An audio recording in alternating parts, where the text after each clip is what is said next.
Welcome to the Heartland Cycling Network, and today's show we're going to be talking with some members of the Bellevue Bicycle Club to give a perspective on another club in the Heartland area and maybe why you might want to consider joining it. So today I've got Michael McGee, who's vice president of the club, and then Brian Thomas, who's a relatively new member for the club. So welcome, guys. Thank you, Jeff. It's great to be here. Good.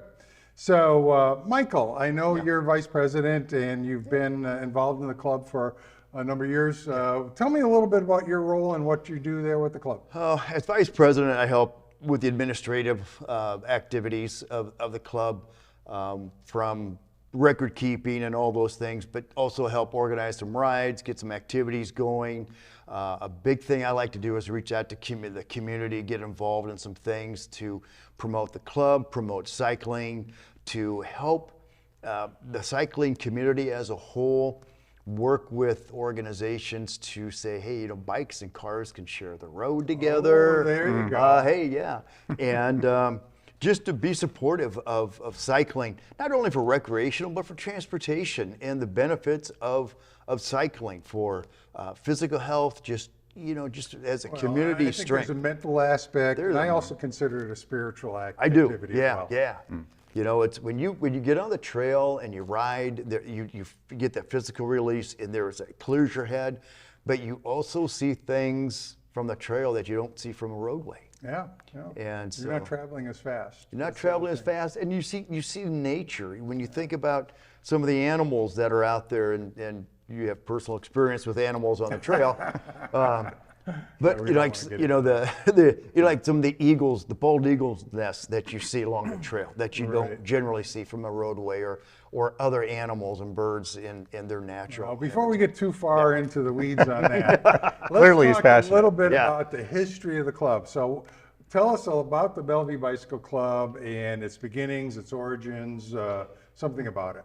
It started in 2003, and it started with the intent to help the cycling community, for advocacy, for, again, supporting community trails and education, and also provides an opportunity for social cycling. So many cyclists, they ride by themselves, and they do like to mix it up, ride by themselves, ride with a group.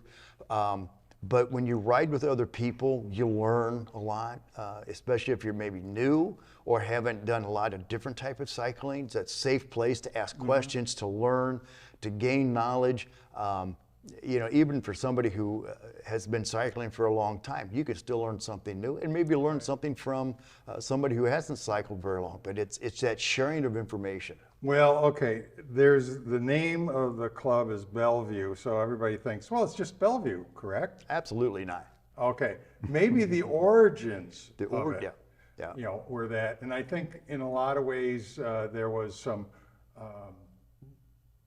Most of the members originally were military in scope, and lifelong residents of Bellevue. But we really have incorporated the metro area, and we have members from, like I say, Council Bluffs, Omaha, Bennington Valley, Cass County area, Plattsmouth. And so it really is about people who like to cycle. And what's nice about our club is we have the range of cyclists. We have some very skilled people who ride very fast, very strong riders, and we have other people that I can ride my bike in a straight line. I'm scared because I've had some injuries, I've had some issues stability-wise and making corners. I get off, I turn my bike around, get back on and do that. And you know what, we're supportive of all of that. If they're on their bike and they're riding, that's great. We'll support them in any way we possibly can. Okay, good. Brian, you recently joined the club, is that correct? I did. Okay. And tell us sort of the reasons why you might have, why you joined the Bellevue Bicycle Club. Well, really, and you touched on a lot of it, Mike, is I retired from the military back at the end of 2020. Okay. I actually didn't take up cycling until COVID, which when I was an active duty service member stationed at Offutt, it was one of the few activities that was actually a permitted activity to go out and do when everybody was on lockdown. Okay. And so it was a good excuse for me to pursue something I'd been wanting to do for years. Okay. And so going into 2021, I got a bike and I started riding, but what I really missed very similar to my time on active duty, was the camaraderie. And as Mike had said, for me, it's a chance to get lost in my own thoughts, which is fine. When you're out riding, we're very fortunate in the metro to have hundreds of miles of safe trails to ride on. Yes. But there are a lot of times where you miss the camaraderie, you miss the fellowship, and just being able to go out and ride with someone else, like the miles just melt away. Mm-hmm. Yeah. Okay. Okay. Well, how did you find the club? So a friend of mine, Rick Sanders. Okay. Yeah. Okay. So Rick and Rita are good friends of mine and my wife, and so obviously Rick is a longtime strong rider. Yeah, longtime member of the club too. Absolutely, yeah. I think Rick's one of the original founders of the club, if I remember correctly. And so, as I would talk to Rick, Rick was on Strava. And so as I kind of started messing around with that application and that service, I'm like, oh, well, Green Street Cycles was on there, which is where I like to do a lot of my bike servicing. Okay. And then I'm like, wait a minute, there's this, Bellevue Bicycle Club. And so then I went and joined it. And then I began to realize that I actually knew a lot of the members, which even though I knew they cycled, I didn't exactly know that there was a way to be able to communicate with one another. Oh, okay. So there is that social aspect of Strava that a lot of people are not necessarily aware of. That's a whole nother discussion, but basically it's a way to track your activities, but it is a way to share with others within a network. And it really led me to Facebook. It led me to a lot of the other social media, which eventually led to me being able to reach out, make contact with the club. And then Mike actually was my first point of contact. Oh, really? Yes. Okay. I didn't realize that. Yes. Okay. Yeah. Sorry about that. No, I'm only kidding. Wow, feeling the love. Feel the love. Good thing the cycling community is big. You can find other people. But yeah, that's a great way. And so as a club, we try to reach out to new members, find out about them, and then we put that on our club webpage to say, hey, I have this in common with that in common with. Well, that's actually part of a forum. Yeah, it's on the private side of the member side of our club website.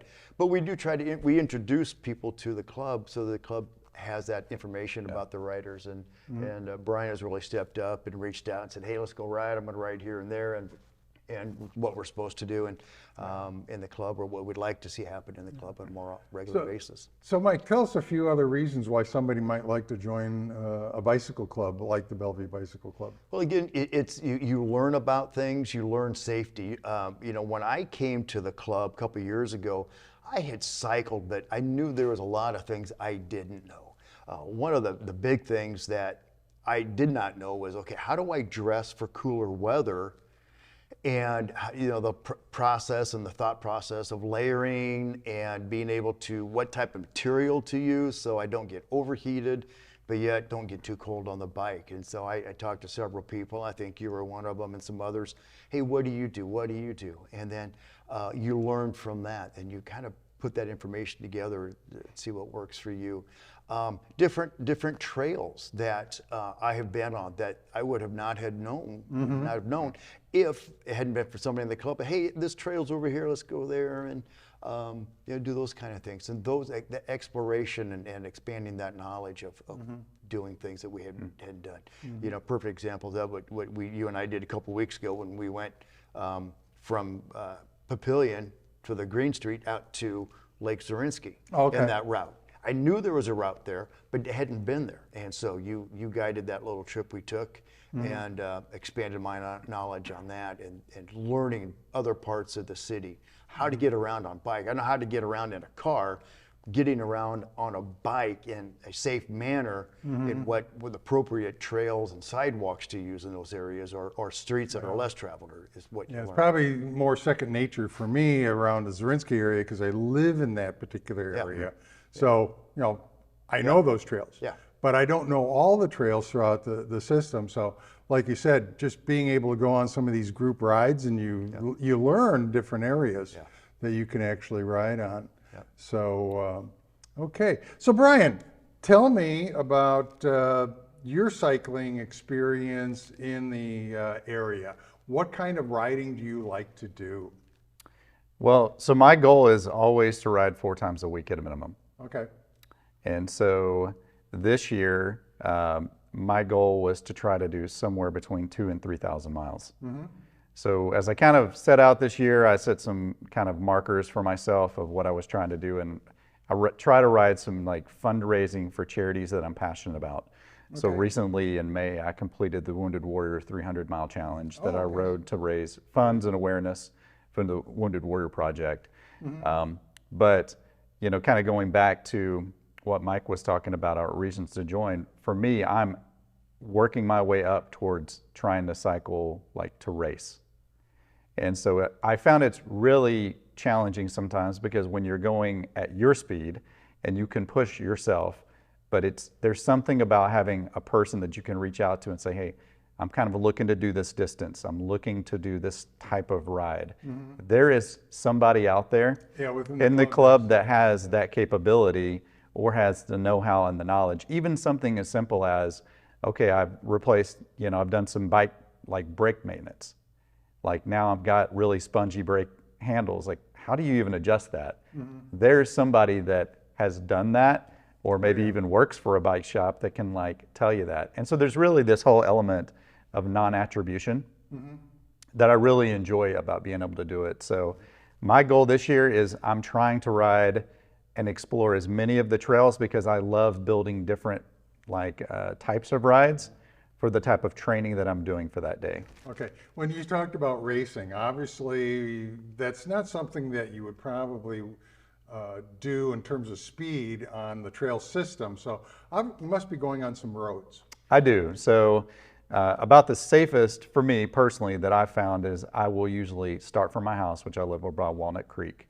Okay. And then I'll catch West Papio all the way to the Bellevue Loop. And then I'll go to American Heroes Park and I use the toll bridge to cross into Iowa. Okay. And so I've just found for me, like if I ride that direction, I run into far fewer vehicles. And you know, while you are kind of heading out towards the less hills and things like that, like by and large, like you have a lot of flat, not too many undulation trails, the roads are in decent condition. And by and large, like you're not going to be bothered. So you can get into a groove. Yeah. Okay. Very good. So, Mike, what kind of riding do you like to do? I'm more of a kind of a leisure. You know, I've ridden for a lot of years, but at this point in my life, since I'm retired, a little bit older than Brian, I just enjoy the social part of it. Like earlier today, we were going to ride to breakfast, but because of the weather, but the more the social rides, the coffee rides that the bike club has on Saturday mornings, there's a group of us that during the week will ride on Thursday lunch, we'll ride someplace. Because of being retired and not having the connective, you know, the camaraderie that you have, it's nice to be able to do that, enjoy and have a good time. I'm not a fast rider. I keep my middle of the road range of speed. Not slow, not the slowest guy, but not the fastest guy. And so that way, it's just get there and I think enjoy that's it. one of the things that might be a misconception of some of the clubs is that, oh, you guys are going to be riding 17, 18, 19 miles an hour all the time. No. Yeah. Different rides are for different strokes for different people. So. And the nice thing about our club, if we have a group ride and we just determine where we're going to go, we know there are going to be some faster riders. They'll go out ahead. Then you'll have the middle of the road people, and then we have the slower group. But one thing that Bellevue Club is really good about is safety. Is we always have somebody designated as a sweeper, or you will be the trail person to make sure that everybody gets to where we're going safely, or if they have a mechanical issue or a health issue, heaven forbid, but to make sure that that last person, the slowest person, gets there safely. In other words, they don't get dropped. Don't get dropped, exactly. And that, I think, because a lot of clubs, they are geared towards a smaller segment of the biking community. They want to keep a certain speed. We are a lot more inclusive. We want to make sure that everybody has a good time, regardless of your skill level. And again, that's an opportunity for education many times, is to teach people how to ride in a more safe manner. Well, and I think one thing that might be helpful is that really there's only so many clubs Right. official clubs within the Heartland area. And that means that you're actually paying dues to belong to that particular organization. There's a lot of riding groups out there. Right. There's a lot of bike shops that actually have rides. So, I mean, it's not that you can't join those. Right. It's just that it's not the same, because that gives you the riding opportunity, but the club actually adds a little bit more, like you said, the social aspect, the group rides, the safety things. There's something else that you guys do, okay? And that's what, advocacy? Advocacy, it's a big part of it. One of probably the things that we do that's most noticeable in the biking community has been the right of silence the last several years. But we're also been involved in the city of Bellevue, city of La Vista, and city of Papillion when they have done studies about trails and use of trails. There's been some input to the NRD on what usage there. We were able to go to the city of Bellevue this past year and explain to them the need for a water station at the Twin Creek trailhead. When for those who use that, you realize that up until then, there was not a water source. For several years, the Bellevue Bike Club would put a cooler up by the map kiosk off the trail on weekends and hot days, but that was, the club funded that. Well, we were able to go to and network with the city of Bellevue to get them to put that water station in. And I will tell you, I have used it frequently. I keep my bottles a lot more full or up topped off when I'm there. Also, the city of Bellevue realized that the club was paying for the porta potty at the Twin Creek trailhead. And they have taken that over and added one at the end of the trail in Hayworth Park. Oh, I didn't So realize they've added that. So those are networking with the city, and that aspect has been really positive for the biking community. And we're fortunate to have a great advocate in cycling with the mayor of Bellevue, Mayor Rusty Hike, and who rode with us in the Ride of Silence this year. But those are the type of things. We have done some ABC air brake and chain classes that we do free of charge to people. I mean, you've done that, and that's a great asset and benefit to the cycling community. And so those are the things. We've also, going back to Rita Sanders, State Senator Rita Sanders, to be able to have input into legislation when needed in the biking community, when laws need to be changed in her seat in the state legislature. So we try to work it on all those. We're not just about riding, having fun. We really want to expand it, make it safe for everybody, and develop that networking. I think there's also another thing that you haven't mentioned about advocacy, and that the club has been doing, is interfacing, like I said, with all the cities, especially Omaha. Right. You wouldn't think that the Bellevue Club would be that active with Omaha, but bringing things to their attention, but also publishing the trail updates on a regular basis as to any closures and status changes. Yeah, exactly. One of the things that we really strive for people to do is, if you see something on the trail that needs to be fixed, repaired, been damaged, report it right away. And the city of Omaha has been great to respond quickly. I know there was last year there, I think it was under the Blondo Street Bridge, there was a piece of electrical conduit that had been damaged, and reported that right away. And I think within 48 hours, I think it was fixed. And it was a potential serious hazard, but they're very quick to respond. And I think that's great. And the other cities are too, to respond. But most of my interaction for those type of things has been on the Omaha side. But those are the things we want to develop. And that makes it safe for everybody. And we really strive to do that well. Okay, very good. Tell us a little bit about the website. What's on the website that people can utilize? I mean, there's a member area, obviously, you have to log in, but there's also areas that other people can utilize. Right, exactly. We have the two areas specifically that I'm thinking of is we have list of local rides within 170 miles of Omaha, and then rides beyond 170 miles of Omaha. And those are all out there. And when you start looking at not only the Midwest, but around the country, there's a lot of bike rides out there. And so anybody can utilize that and get on there and find out what's going on and participate. So we also have trying to think what else. What you're thinking of something? Help me out here. Well, I was just thinking of, What are you know, doing? as far as resources on the bellbikeclub.org website. Bell Bike Club. Right. The links page. Right. You got the links for all the city the entities, Bellevue, Omaha. Yeah. Bike clubs. We have laws on there. The Bellevue Bike Club has developed a very nice what we call a trail etiquette brochure that we really encourage everyone to read because it talks about proper etiquette on the trail. Also, if you're on the street, proper hand signs to use so cars know what they're doing and what you're doing. So there's minimizing. I think that etiquette brochure, from what I've seen of it, touches upon people that walk and run on the trail, people that ride on the trail, and then of course motorists. I mean, it's not only for trails, but for roads. For roads, yeah, it covers all. It really, it's a great. What motorists should know. But motorists should know what everybody who's using the trails and roads.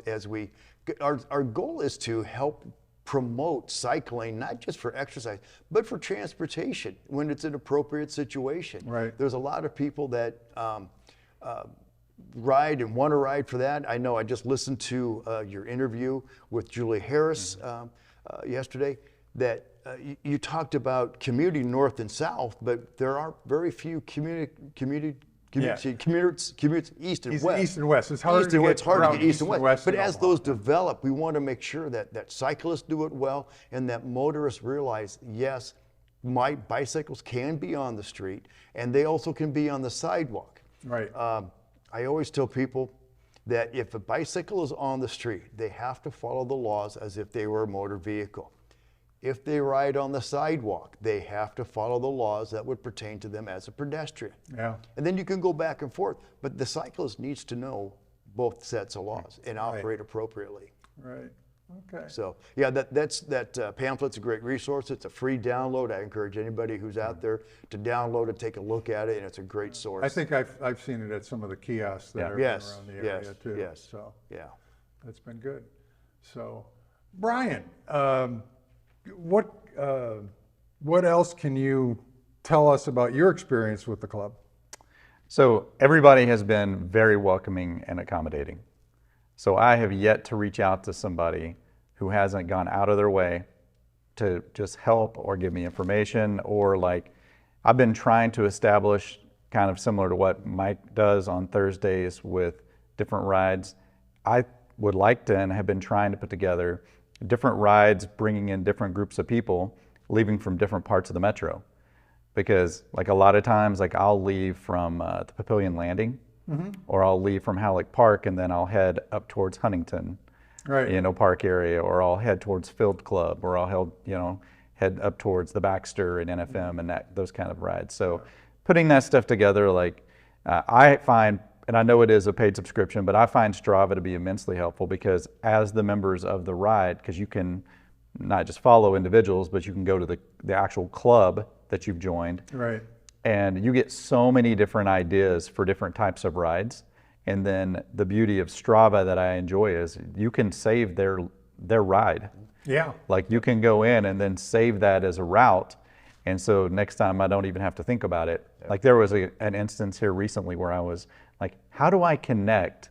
So I know how I can get, like past Millard Airport, I can get across Millard Ave and then head up by Zarinsky and then start heading kind of north by northwest, if you will. Yeah. But I'm like, I don't like having to ride that in reverse. So how do I connect? Yeah. So I'll just put something out like, hey, can somebody like give me some ideas and tips on how to connect? Yes.